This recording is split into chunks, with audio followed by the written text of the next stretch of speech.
est-ce que tu as une idée d'une affaire en particulier sur laquelle tu voudrais revenir, sur laquelle les médias ont eu un rôle important en faveur ou en défaveur d'ailleurs de la personne?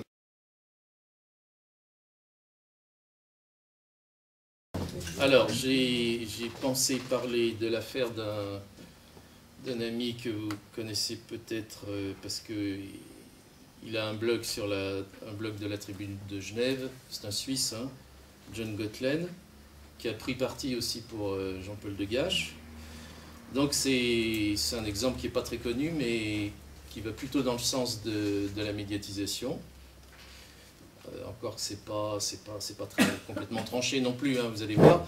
Donc John Gottlen c'était un homme de 40 ans qui entretenait une liaison avec une femme plus jeune, mais bon, largement majeure, hein,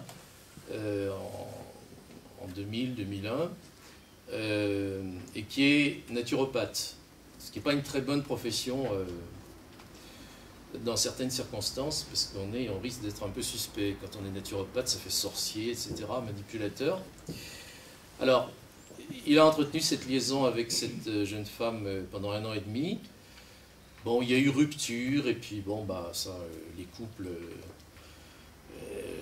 c'est toujours un petit peu difficile de savoir ce qui se passe exactement. Cette femme s'est complètement retournée contre lui, et elle a porté plainte pour viol, quelques mois plus tard.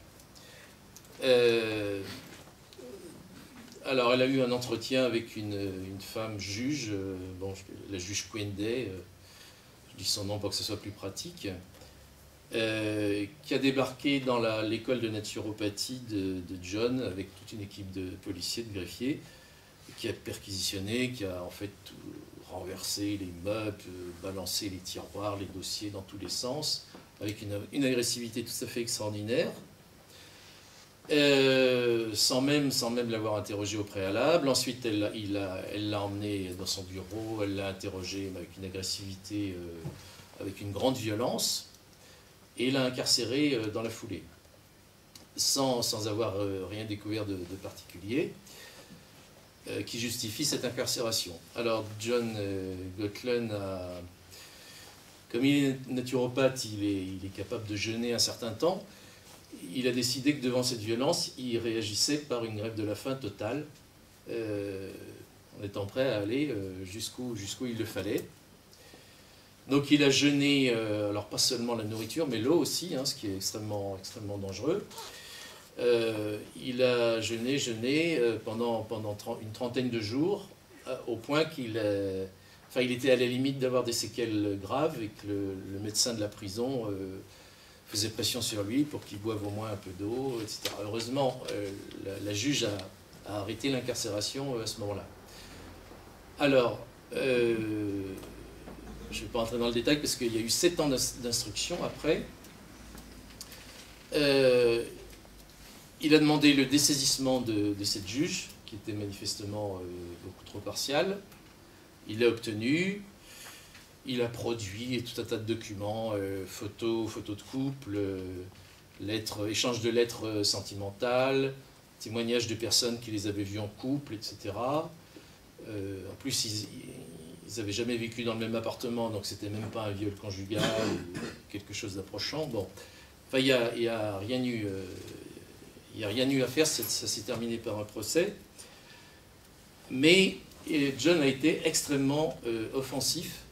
Alors, d'abord en demandant le dessaisissement de la juge, ensuite en ouvrant un site qui s'appelait L'Homme Cible, où il reprenait les étapes de la procédure, mais en attaquant la justice suisse assez fermement, et en particulier la juge en question.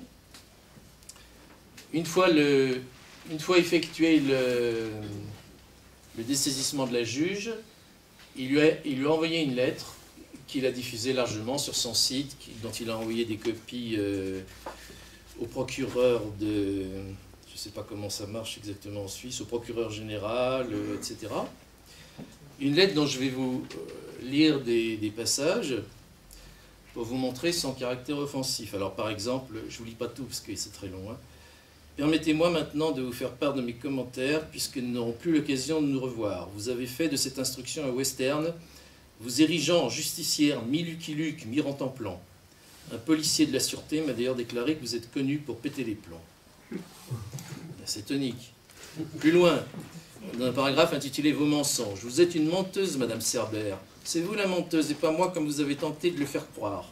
Nous avons à Genève une juge d'instruction qui ment sur les audiences pour se couvrir. En effet, la fin de l'audience du 31 août 2001 ne s'est pas passée comme vous le prétendez, etc., etc. Plus loin.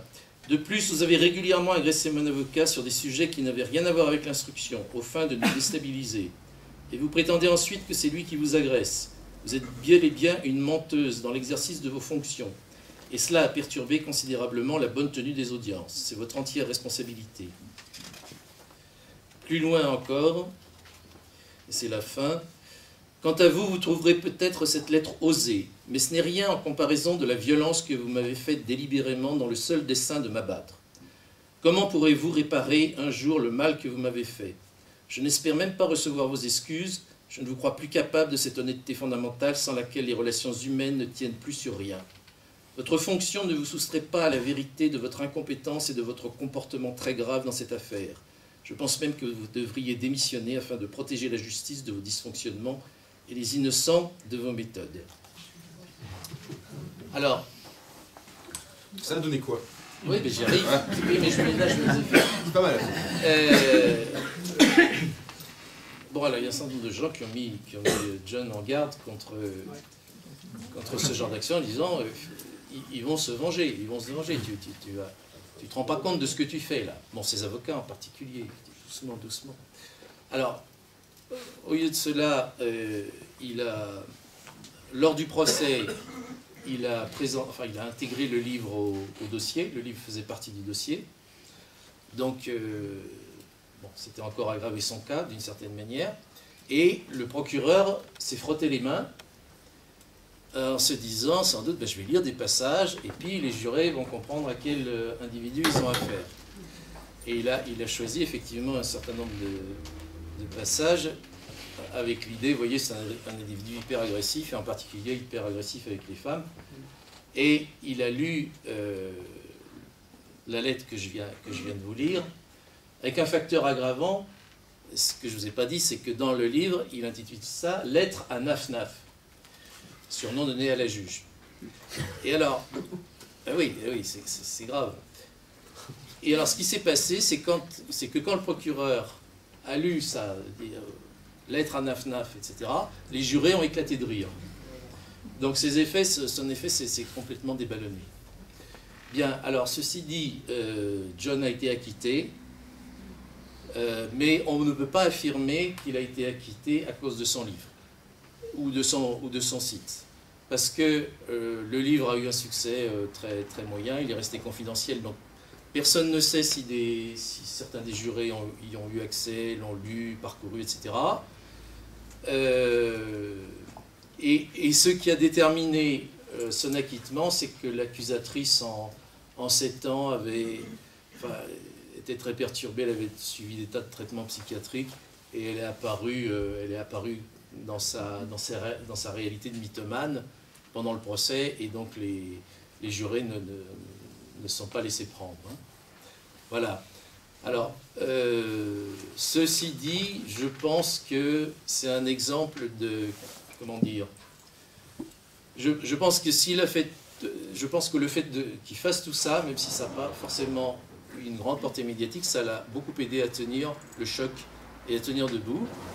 Parce que, bon, au lieu de dire mes avocats me disent de faire profil bas, donc je reste tranquille, etc., il a ouvert sa gueule pour être familier. Je pense que ça lui a fait beaucoup de bien. Bon, alors ceci dit, c'est pas avec cette affaire que je trancherai en faveur de médiatisation ou pas médiatisation, c'est pas non plus quelque chose qui permet de trancher définitivement.